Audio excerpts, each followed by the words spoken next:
On the 6th and the 9th of August 1945, the United States detonated 2 atomic bombs over the Japanese cities of Hiroshima and Nagasaki, respectively.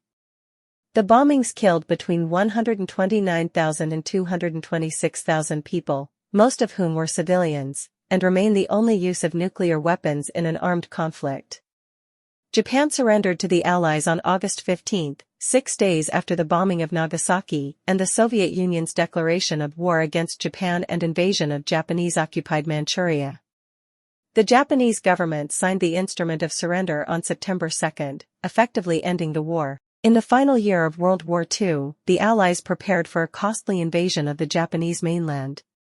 This undertaking was preceded by a conventional bombing and firebombing campaign that devastated 64 Japanese cities.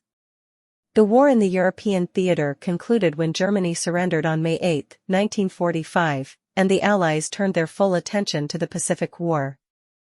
By July 1945, the Allies' Manhattan Project had produced 2 types of atomic bombs, Little Boy, an enriched uranium gun-type fission weapon, and Fat Man, a plutonium implosion-type nuclear weapon. The 509th Composite Group of the United States Army Air Forces was trained and equipped with the specialized Silverplate version of the Boeing B-29 Superfortress, and deployed to Tinian in the Mariana Islands.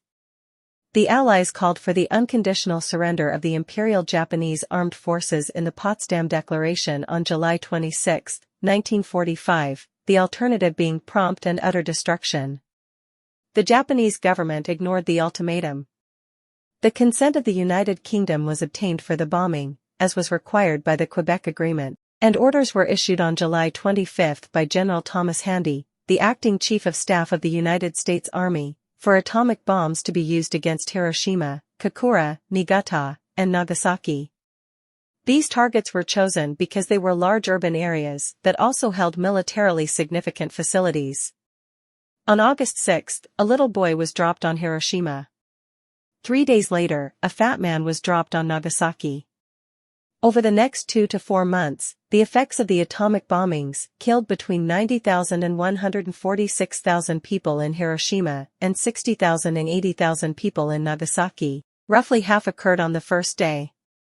4 months afterward, many people continued to die from the effects of burns, radiation sickness, and injuries, compounded by illness and malnutrition. Though Hiroshima had a sizable military garrison, most of the dead were civilians.